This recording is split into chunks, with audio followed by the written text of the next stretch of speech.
Okay, true believers, here it is. Time for me to do a review. I'm not gonna do the individual Constructicons, and because this thing has been out for like 10 years now, so there's plenty of videos on it. I just want to do my own personal take on what I think of it.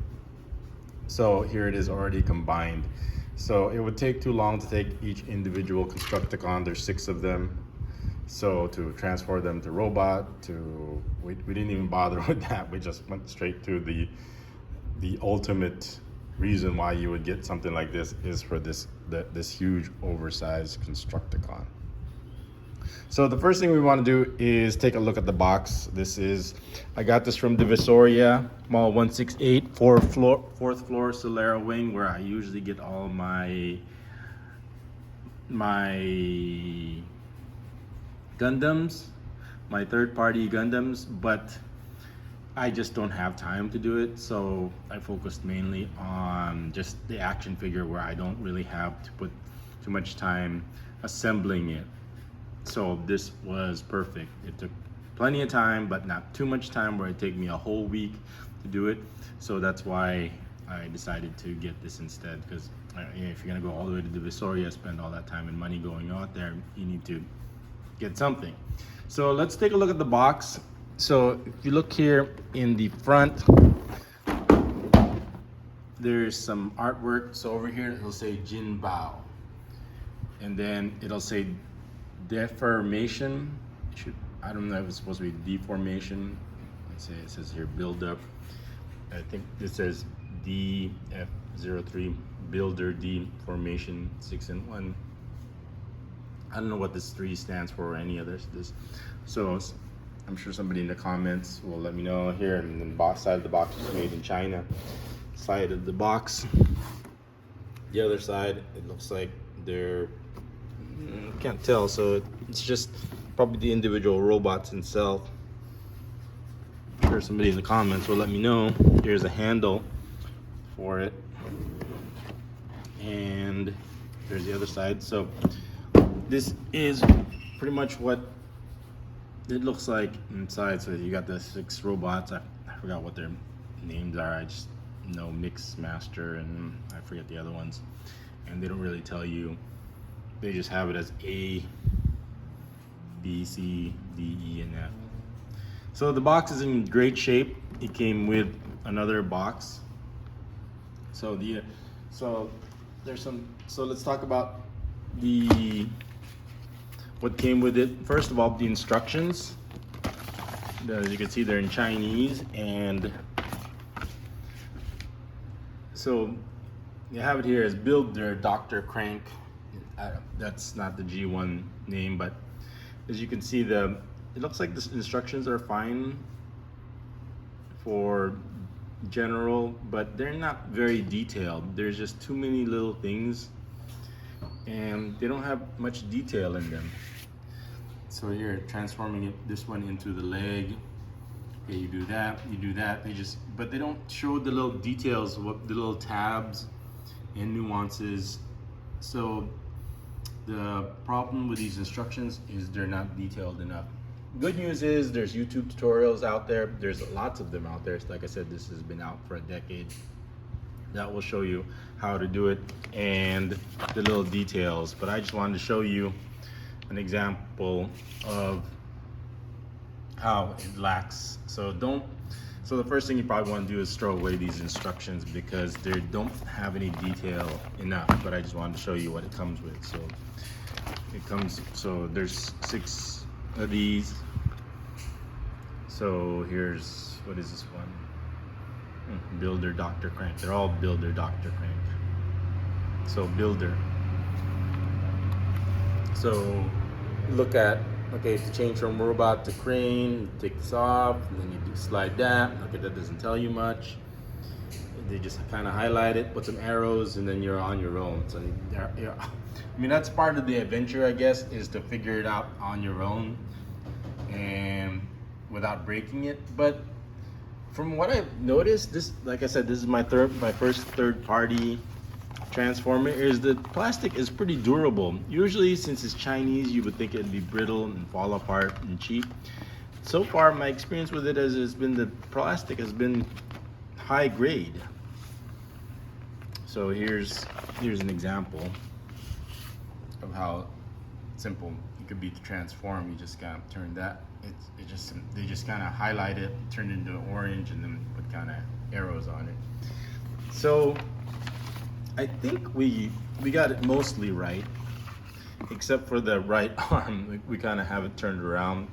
This part is up and this part is down. So the instructions don't really. But we had it this way and we just kind of kept it. So for problem number one is the instructions. They're not much help. So now let's go to the actual figure itself. And this thing is massive.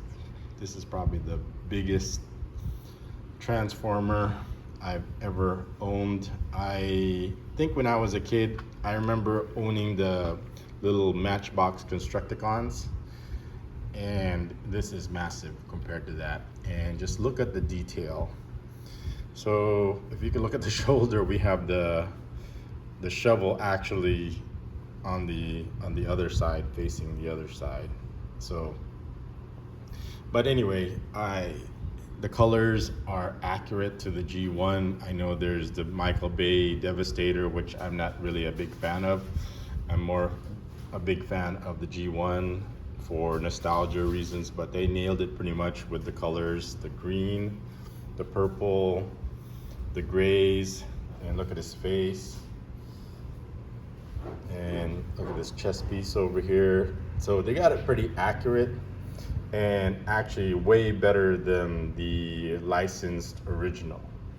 So there's actually nothing wrong with taking something and having it inspired and making it your own. I don't think this is a copyright infringement at all, because it's not even close to, other than being inspired by, it's not even close to the original. So let's take a look at some of the details here. So let's take a look at the gun itself.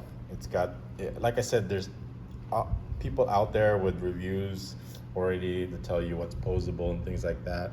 So I don't really need to go dive into that. You can go check them out. Just type in Jinbao Devastator and it's all over YouTube.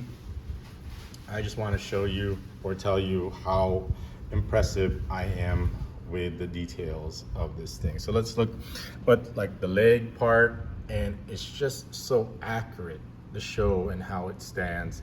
I mean, I had the original G1 toy. Of course, over the years they disappeared, but it would just stand up straight and it was just static, and it wasn't posable. Versus this, look at the way this thing stands. It is so beautiful.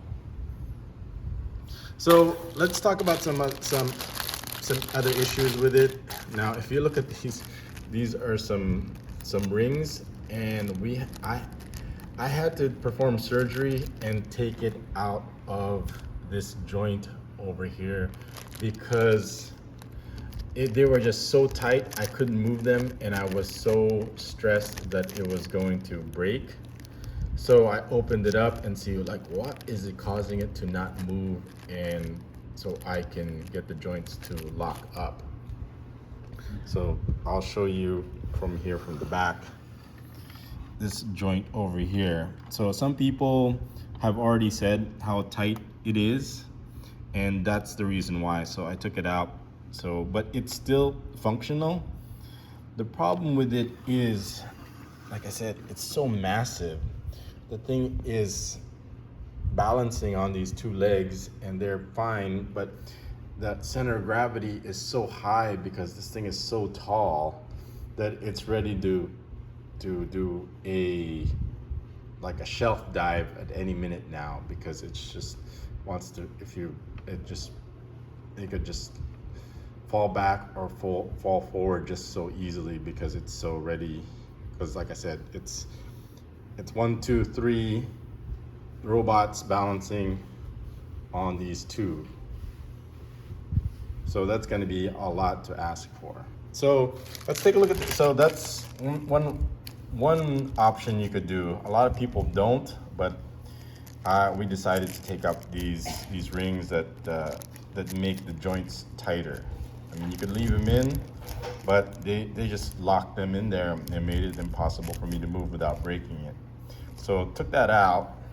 You don't have to, but I said, might as well, and it made it a lot easier moving it. I might put it back once it gets kind of loose, but now that we put it together, we don't really play around too much with it. Besides, this one is too big to play around with as Devastator. It's fine playing around with it as individual robots, but not where, look at this, how do you go around and play with this thing or pose with this thing? It's just too massive. So that's an option, taking out these little rings that make it too tight. And here's the other accessories. This one is part of his face, so he's got this kind of calm face, so I decided to put like the angry face on it, or his mouth is kind of open. And then I'm not sure, they don't show in the accessories where these and the instructions where these accessories go, so I'm sure somebody in the comments, or I haven't really looked at it that hard. These are the individual guns when they become individual smaller robots.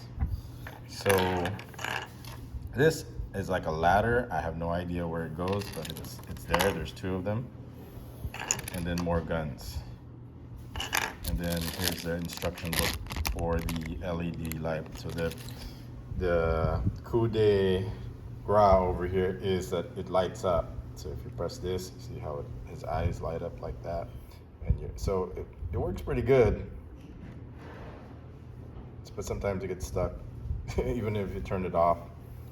There, then it will come back on again. So I think I just need to press it hard. So it takes some puzzle solving to figure everything out, but once you figure it out, like I said, even I think this is upside down, but it still works. Hey, we made it custom. I actually like it this way, so it balances the shoulders, as you can see, like that. So what else so that's what it looks like in the front. The other thing that I probably didn't transform, or me and Hero put this together, didn't transform. This leg is a little bit longer, so he kind of has he's a little bit kind of leaning towards this side, because this might be a little bit longer than this one, or maybe I didn't transform it well enough, or I missed some little detail where it's a little bit longer than the other side. But the articulation is wonderful. Look at the fingers over here, they all articulate, not versus the original smaller G1 was just a fist. And like so much articulation and detail that went into this. Now at today's exchange rate, this thing was at 5,000 pesos at, let's take a look at the back here. So not that much kibble. Hero decided to put this gun over here. But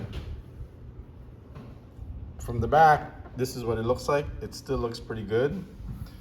There's not, you can see there's like some kibble over here. You can see the hands. But other than that, it looks pretty nice. And let's take a look at it at the side. You can see like the little detail. Look at this pistoning. The only probably thing that I wish they kind of did, but they probably can do, was this, the tires would have been nice if it was rubber versus plastic.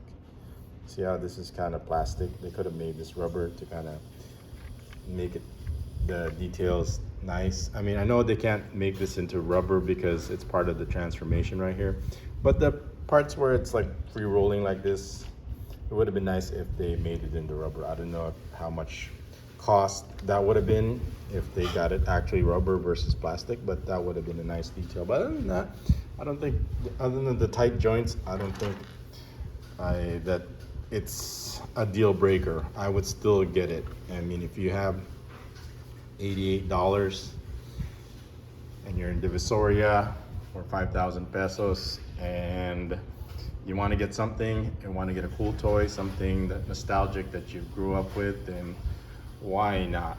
I mean, maybe someday I'll go in and take this apart and start transforming them individually, but that would like take too long. We're too busy with other things like football and heroes, weight training. So this is the only thing we have time for. So I just wanted to give this. So after the shopping, the unboxing, I wanted to give everybody my thoughts on it. And that is, it's wonderful. If you're a big fan of Transformers, G1, Devastator, and you want to feel nostalgic, then pick one up and have fun.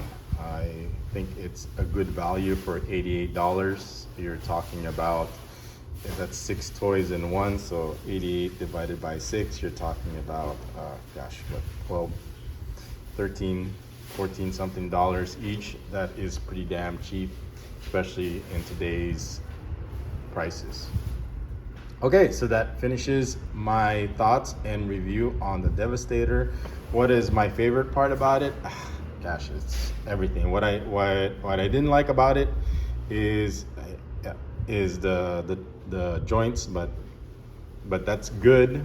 That's because you don't want flimsy joints, but they kind of overdid it, and you'll be worried about breaking it if you pick one up on your own.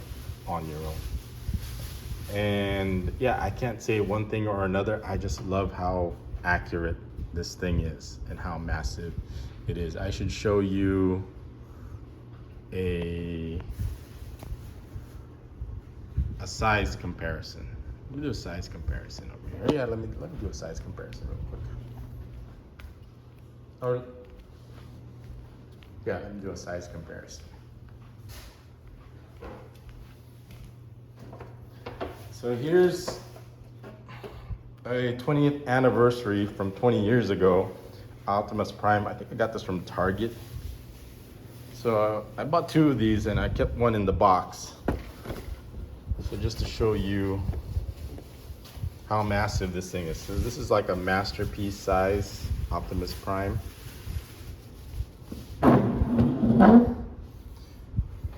20th anniversary DVD edition. This used to make sounds but doesn't anymore. But anyway, I got this from Target, like back when we were still in America.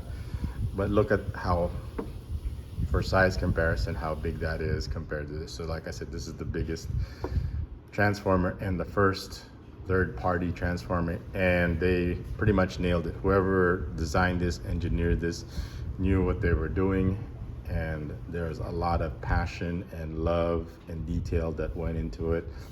And this video is probably too short to go into detail and to show you. Like even this, look at this, even this handle moves out. So if you want them to hold it, and there's even tabs in here, so it's secure. So that's another thing. It's like the thing is very secure. They have lots of tabs. So they did their research and said people like tabs. People want things to be secure. They don't want things to be loose. So they made sure that this thing is solid. So there you go, size comparison, masterpiece Optimus Prime, and oversized G1 Devastator. Okay, so that completes our review. I'll see you guys in the next vlog. This is Bebotsonly. Thanks for watching.